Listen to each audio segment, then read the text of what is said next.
안녕하세요. 미스터리 수사국에 오신 것을 환영합니다. 오늘 여러분께 소개해드릴 사건은 캐나다에서 발생한 사건입니다. 오를레앙은 캐나다의 수도 오타와의 교외 지역으로 드라마 도깨비 촬영지로도 유명하며 오타와 시내에서 약 16km 떨어진 동쪽에 있습니다. 2009년 1월 오를레앙에 사는 로지 가족이 토론토 여행을 하고 집에 돌아온 뒤 15세 딸이 자신의 옷을 정리하던 중 침실 서랍에 넣어둔 속옷과 팬티가 모두 사라진 것을 발견하게 됐습니다. 이 일을 알게 된 로지 부모가 곧바로 신고했습니다. 이런 사건은 오를레앙 커뮤니티에서 처음이 아닙니다.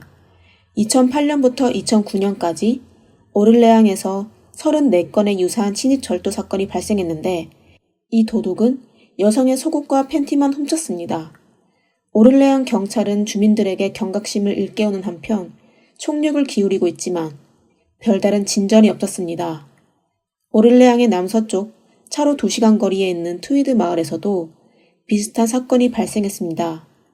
35세 메디슨은 독신으로 트위드에 혼자 살고 있습니다. 2009년 메디슨의 생일날 그녀는 집에 돌아와 방에 가서 옷을 갈아입고 친구의 집에 가서 축하할 준비를 했습니다. 그러나 그녀가 침실에 들어갔을 때 침대 머리맡에 서랍이 열려 있고 서랍의 일부 개인용품도 없어진 것을 발견했습니다. 그러나 메디슨은 도둑 맞은 물건이 너무 비밀스러워서 경찰에 신고는 하지 않았습니다. 그리고 당시 친구가 계속 재촉하는 바람에 메디슨은 별 생각 없이 옷을 갈아입고 집을 떠날 준비를 했고 집을 떠나기 전에 모든 문과 창문이 닫혀 있는지 문단속을 하고 나갔습니다. 그리고 다음 날 집에 돌아와 보니 침실에 있는 팬티 서랍 2개가 열려 있었고 안에 있는 팬티가 모두 없어졌습니다. 그리고 서재에는 몇 년 동안 사용하지 않은 컴퓨터가 켜져 있었습니다. 컴퓨터 화면에는 경찰에 신고하세요. 판사님께 침대 옆 서랍에 있는 물건이 얼마나 자극적인지 보여드리겠습니다. 라고 적혀 있었습니다. 마찬가지로 20대 중반의 크리스틴도 혼자 살고 있었는데 집 앞 차고에서 집으로 들어가는 도중 검은 그림자가 거실에서 뛰쳐나오는 것을 보았습니다. 옆집 아이의 장난인 줄 알았던 크리스틴은 침실에 들어서자 서랍 속 속옷과 팬티가 모두 사라진 것을 알게 됩니다.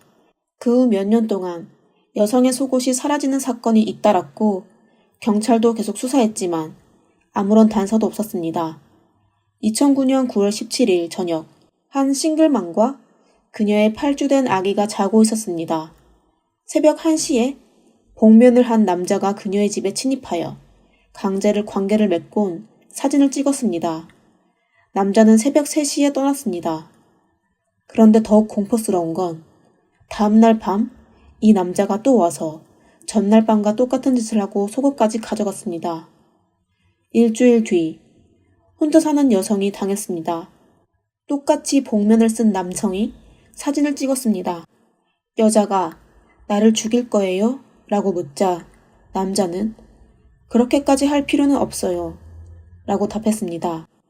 사건 발생 후 여자가 경찰에 신고해서 알렸습니다. 남자의 목소리는 매우 귀에 익었지만 누군지는 알 수 없었습니다. 분명히 두 사건 모두 같은 사람의 짓이고 이 사람은 마을에 살고 있습니다. 경찰이 집집마다 조사했지만 아무런 단서도 없었습니다. 2달 후 트위드에서 차로 1시간 거리에 있는 브라이튼에서 살인사건이 발생했습니다. 이 사건의 주인공인 38세의 메리 프란체스코 공군하사는 온타리오주 브라이튼에 살고 있습니다. 그녀는 캐나다에서 가장 큰 공군기지인 런던 공군기지에서 근무하는 스튜어디스입니다.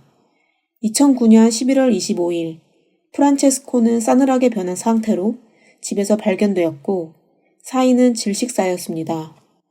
범인은 단서를 남기지 않았습니다. 2달 뒤 27세의 혼자 사는 여자 제시카 로제즈도 실종됐는데 제시카는 브라이튼에서 트위드로 가는 37번 도로변에 살고 있습니다. 2010년 1월 28일 저녁 제시카는 집에 돌아와 오후 10시 30분에 동생 앤디에게 굿나잇 문자를 보냈습니다. 다음 날 어머니는 제시카가 출근하지 않았다고 전화했습니다. 앤디는 언니의 집으로 달려갔는데 집에 아무도 없었고 제시카의 핸드폰, 지갑, 신분증도 모두 집에 있어서 밖에 나간 것 같지는 않았습니다. 며칠 후 제시카를 찾는 포스터와 뉴스를 찾아볼 수 있었습니다. 런던 공군기지에서도 헬기와 수색구조팀이 출동했습니다. 그런데 제시카 집의 뒷마당에서만 낯선 사람의 신발 자국이 발견되었습니다. 3일 후 라일 파커라는 이름의 중년 남성이 경찰서에 찾아와 매우 중요한 정보를 제공했습니다. 라일은 1월 28일 밤, 그러니까 제시카가 실종된 날 새벽 3시에 조카와 함께 트위드에서 브라이튼으로 볼일을 보러 갔다고 말했습니다. 37번 도로에서 차를 한 대 몰고 제시카의 집을 지나치려는 그때 조수석에 타고 있던 라일은 갑자기 길가의 들판에 SUV 한 대가 멈춰서 있는 것을 보았습니다. 이곳은 제시카의 집 바로 옆이었습니다. 캐나다의 1월은 매우 춥고 또 새벽 3시에 이 차가 거기에 주차되어 무엇을 하고 있었을까요? 잠시 호기심이 생겼던 라일이지만 이내 별 생각 없이 계속 운전했습니다. 다음 날 그와 조카가 브라이튼에서 돌아와 제시카의 숙소를 지날 때 주변이 온통 경찰차뿐이라는 것을 알게 되자 그는 SUV와 제시카가 실종됐다는 뉴스를 떠올렸습니다. 그래서 경찰에게 전날 밤에 본 일을 알려줬습니다. 경찰은 제시카의 숙소 옆 들판에 도착했습니다. 왜냐하면 밤에 땅이 촉촉해서 차가 지나가면 바퀴 자국이 남을 것이기 때문입니다. 더 다행인 것은 땅이 추워서 얼었기 때문에 타이어 자국이 매우 온전하고 선명하다는 것입니다. 경찰은 폴리스 라인을 세우고 37번 도로를 오가는 모든 자동차를 점검하기 시작했습니다. 일주일 뒤인 2월 4일, 경찰은 흰색 SUV 한 대를 가로막고 바퀴를 점검한 뒤 주인을 돌려보냈습니다. 사흘 뒤 온타리오주 경찰은 SUV 소유주를 불러 물었습니다. 이 사람은 바로 런던 공군기지의 지휘관인 러셀 윌리엄스 대령이었습니다. 러셀 윌리엄스는 1963년 3월 7일 잉글랜드에서 태어나 부모님을 따라 캐나다 온타리오주 조클리버로 이사했습니다. 러셀이 6살 때 부모님이 이혼하셔서 어머니와 함께 살게 되었습니다. 러셀은 기숙학교를 다니게 되었고 대학 입학 후 부모님은 한 번도 그를 보러 오지 않았습니다. 러셀의 대학 룸메이트의 말에 따르면 러셀의 첫인상은 그닥 좋지 않았습니다. 그는 다른 사람을 부려먹기를 매우 좋아했기 때문입니다. 당시 침실에는 6명이 있었는데 러셀은 그들에게 일을 분배시켜줬다고 합니다. 설거지 담당, 청소 담당, 구매 담당 등을 정해주었다고 합니다. 러셀은 또 못된 장난을 좋아했다고 하는데요. 다른 사람의 침실에 자주 침입하여 몇 시간 동안 옷장에 숨어 있다가 침실에 있는 사람이 돌아오면 겁을 주었다고 합니다. 러셀은 대학 시절 때 여자친구도 사귀었지만 얼마 못 가서 헤어졌습니다. 이 연애는 러셀을 매우 고통스럽게 했습니다. 대학을 졸업한 뒤 4년간 공부한 경제학을 포기하고 공군에 입대하여 조종사가 되었습니다. 이것은 러셀의 결정이 옳았다는 것을 증명했습니다. 그는 1987년 공군에 입대했고 1991년 1월 캐나다 왕립 공군 폭격기 중대의 기장으로 진급됐습니다. 1994년 1월 고위 공무원 및 외국 기빈을 포함하여 VIP 승객을 수송하기 위해 오타와 왕립 공군 수송 중대로 배치되었습니다. 1999년 그는 공군 소령으로 진급했습니다. 2004년 6월 중령으로 진급했습니다. 2004년 7월에는 437 공군 수송중대에 장관으로 임명됐습니다. 2005년에는 영국의 엘리자베스 여왕과 필립 공을 태운 적이 있습니다. 2009년 러셀은 대령으로 진급했습니다. 7월 15일에는 트런던 공군기지의 지휘관으로 발탁되었습니다. 상급자의 눈에는 그는 능력이 매우 우수할 뿐만 아니라 사람됨이 침착하고 냉정해서 돌발 상황에 닥쳐도 매우 이성적이고 적절하게 처리하며 이를 조리 있게 처리하여 감정적으로 처리하지 않는 지휘관의 적임자입니다. 러셀의 가정생활 또한 매우 평화로웠습니다. 1991년 6월, 러셀은 메리 해리먼과 결혼했습니다. 메리는 캐나다 심장병과 뇌졸중 재단의 공동 회장입니다. 2006년 7월, 부부는 오타와 외곽 올리언스로 이사했습니다. 러셀은 공군기지에 아파트를 갖고 있었고, 기지에서 차로 30분 정도 떨어진 트위드에도 집을 하나 샀습니다. 메리는 오타와에서 일을 하기 때문에 보통 오를레앙의 집에서 머물렀습니다. 러셀은 기지에서 더 가까운 트위드의 집에 머물곤 했습니다. 평소 두 사람 모두 일이 바빠 시간을 함께 보내는 일이 적었습니다. 생활 속에서 러셀은 취미생활도 많았습니다. 사진 촬영, 낚시, 달리기, 골프도 좋아합니다. 기지 지휘관이 된 후 러셀은 일상 업무뿐만 아니라 다양한 활동에 참여하기 위해 매일 스케줄이 꽉 찼습니다. 대중 앞에서 그의 말투는 매우 좋습니다. 그러나 2달 동안 러셀이 사는 트위드타운에서 10건 이상의 강도 사건이 발생했으며 2건의 여성 범죄 사건이 발생했습니다. 현지 경찰은 러셀의 자동차 타이어 자국이 제시카의 집 옆에 있는 타이어 자국과 정확히 일치한다는 사실을 발견하고 한순간 믿을 수 없었습니다. 대중 앞에서 이렇게 긍정적이고 적극적인 대령이 뜻밖에도 범죄자라는 것이. 그들이 러셀을 찾아와 물었을 때 러셀의 대답은 그들을 매우 놀라게 했습니다.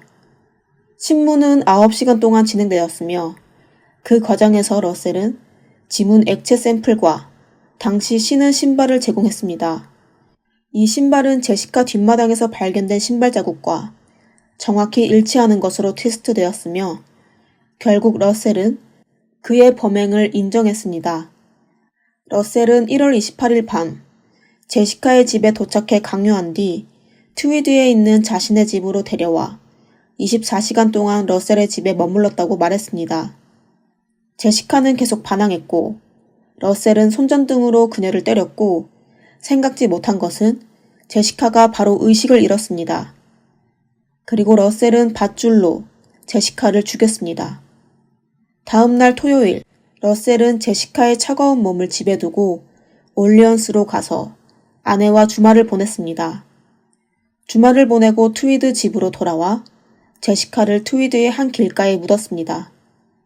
또한 그는 트위드에서 2건의 여성 사건과 프란체스코의 상해 사건도 모두 자신이 저질렀다는 것을 인정했습니다.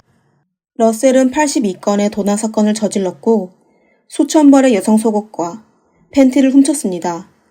이러한 사건 중 일부는 오를레앙에서 발생했고 일부는 트위드에서 발생했으며 모두 그의 거주지 주변에서 발생했습니다. 그는 또 경찰에게 어디서 그 증거를 찾을 수 있는지 말해줬습니다. 그 안에는 그가 강요한 여자들의 사진과 비디오가 들어있었습니다. 경찰은 왜 이런 걸 말하냐고 물었습니다. 그러자 내 아내의 삶을 편하게 해주기 위해서였다 라고 말했습니다. 2005년부터 42세의 러셀은 여성 속옷과 팬티에 특별한 취향을 갖기 시작했습니다. 그는 속옷과 팬티를 사서 입고 사진을 찍습니다. 그 후 이웃집에 가서 속옷을 훔치기 시작했고 점점 더 심각한 범죄로 발전했습니다. 2010년 10월 21일 러셀은 2개의 종신형, 4개의 10년형, 82개의 1년형을 선고받았습니다. 모든 형벌은 즉시 집행되며 25년 이내에 석방될 수 없습니다. 2010년 10월 22일 러셀은 공식적으로 계급과 국가에서 수여한 모든 영예를 박탈당했습니다. 범죄자로서 러셀과 같은 경우는 흔치 않습니다. 그가 이런 일을 하는 것은 미리 계획한 것이 아니라 내면의 욕망이 너무 강해서 그가 통제할 수 없어서 이런 일을 한 것입니다. 범죄 심리학을 연구하는 전문가들은 러셀이 거의 50세에 범행을 시작했으며 여성의 속옷과 팬티를 즐겨 입는 것도 특이하다고 말합니다. 러셀은 신문 중에 아내에 대한 관심과 미안함을 표현했습니다. 법정에서 그는 판사에게 나는 용서받을 수 없는 죄를 지었고 내 가족과 내 친구, 그리고 캐나다 군대를 배신했습니다. 라고 말했습니다. 전문가들은 한 가지 확실한 것은 경찰이 그를 막지 않았다면 그의 행동은 멈추지 않았을 거라고 말합니다. 법원의 판결문이 실제로 내려졌을 때 러셀의 표정은 죄책감과 후회도 살짝 보였지만 느긋함과 태연함, 어쩌면 경찰의 개입으로 통제불능의 행동을 종식시킬 수 있었고 결국 마음의 고통을 겪지 않아도 되는 것 같은 편안함이 보였습니다. 한때 영웅이었던 그는 여성 속옷에 대한 남다른 취향을 주체하지 못해 심각한 범죄를 저질렀습니다. 러셀은 감옥에서 자신의 아내에게 자신의 행동을 후회하는 편지를 썼습니다. 그는 그들의 사랑과 결혼, 그리고 가정을 배신했고 아내에게 용서를 빌었습니다. 자신에게 상처받은 그 여자, 그리고 또 다른 피해자들에게 그는 깊은 죄책감을 느꼈습니다. 군인의 의무는 국민을 지키고 나라를 지키는 것인데 오히려 국민을 해치는 일을 하다니요. 더 이상 군복을 입을 자격이 없다고 말했습니다. 만약 두 번째 기회가 주어진다면 그는 자신의 신앙을 배반하거나 자신의 원칙을 어기지 않을 겁니다. 자, 오늘의 영상은 여기까지입니다. 좋아요와 구독 부탁드립니다. 다음 영상에서 뵙겠습니다. 감사합니다.